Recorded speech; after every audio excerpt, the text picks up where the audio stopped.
Thank you, Mr. Speaker, sir.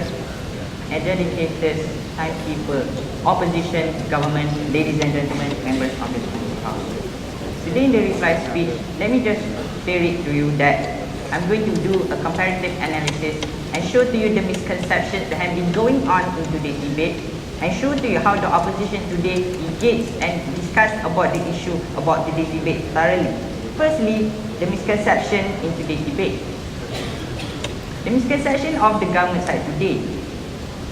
Basically, all their arguments is showing to you how does the media act as a tool for us to use it in a good way for us to achieve unity. What did the opposition side in today's House argue to you? We argue to you, yes, the media is a tool. The new media is a tool. However, is this tool being used by everyone in the world currently? We say it's not. And even if it's being used, is it being used effectively in a correct manner? And more or less, we believe how that this tool is not working effectively in the context of its role in uniting the world itself. So that is the issue of today's debate that which the opposition today has successfully clarified. Now, first, let me just do a comparison. What did the government side mainly brought forth in today's House?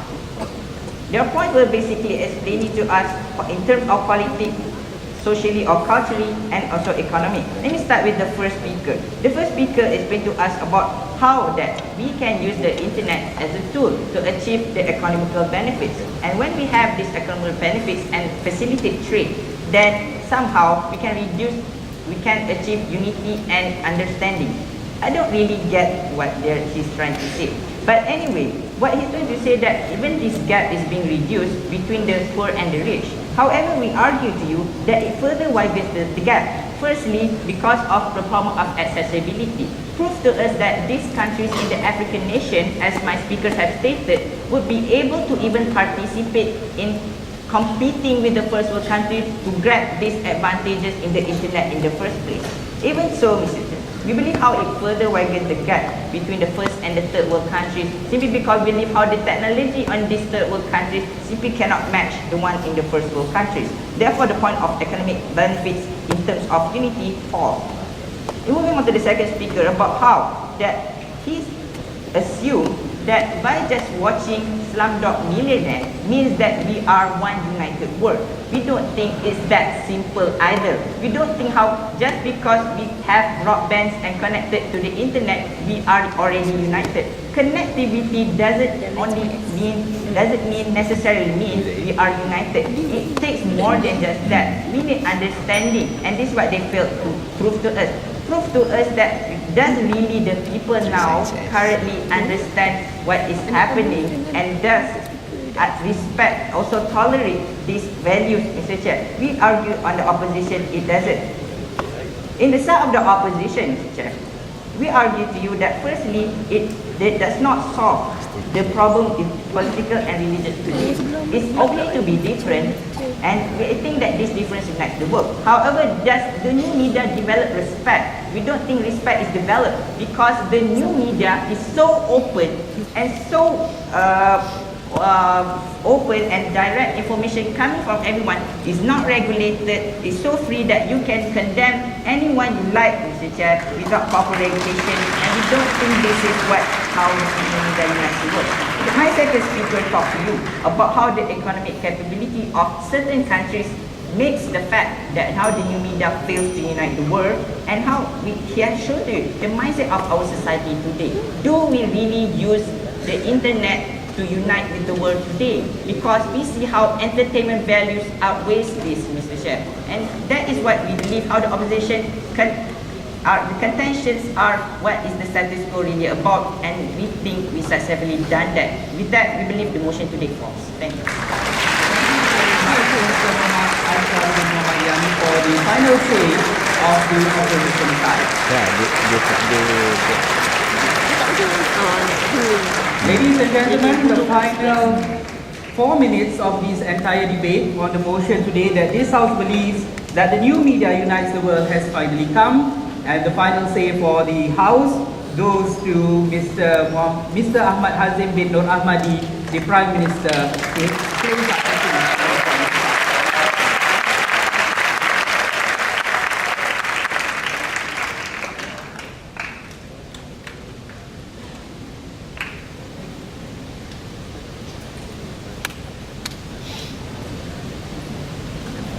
the main failure of the opposition team today is that they say we lose just because they don't understand our case line. Then should we really be the ones to be blamed for today's debate, ladies and gentlemen, because they have a lack of understanding? We say no.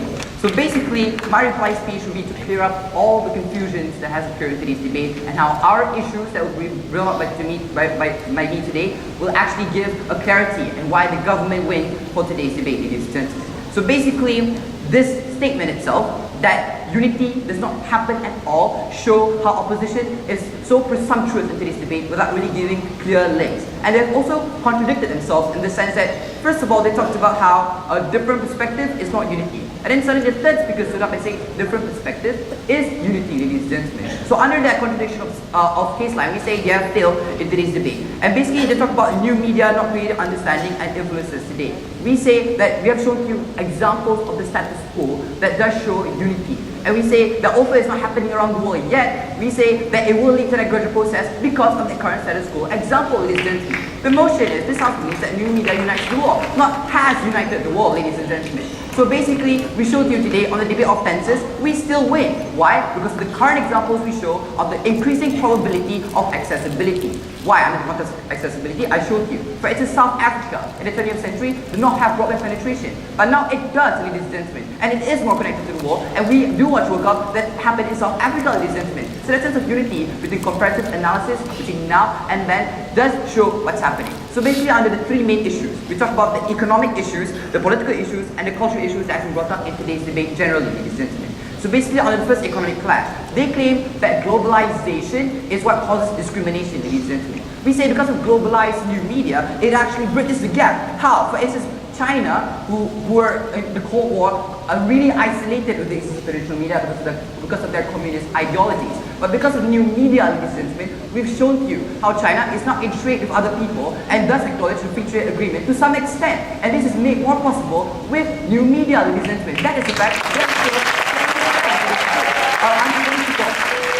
Basically, under the political context, talk about humanitarian aid being made possible instantly, not by governments, but by NGO and by societal organizations, thus uniting the world in the fact that now people do care about what's happening in Haiti, ladies and gentlemen, about them sending donations, about an influx of moral support in what's happening in Gaza. We say that that is unity that cannot be achieved otherwise without new media, ladies and gentlemen.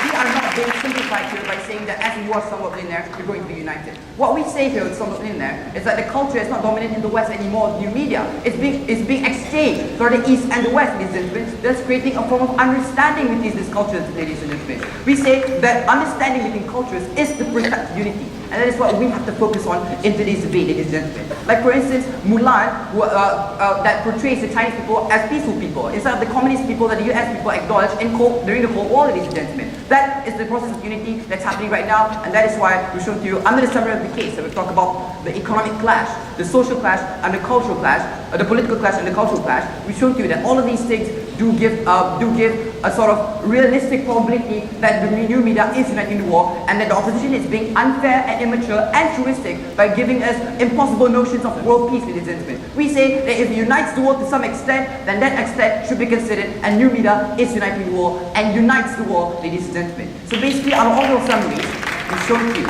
generally, the opposition is being presumptuous. Why? Because they say that new media only consists of bad people. We say, the government say that new media also consists of both people, thus creating check and balance. The new media does not consist of one giant Hitler. It also consists of Mother Teresa, Gandhi, people who do care about the world, thus leading to unity. And with that, I'd like to propose under today's motion it falls to the government side.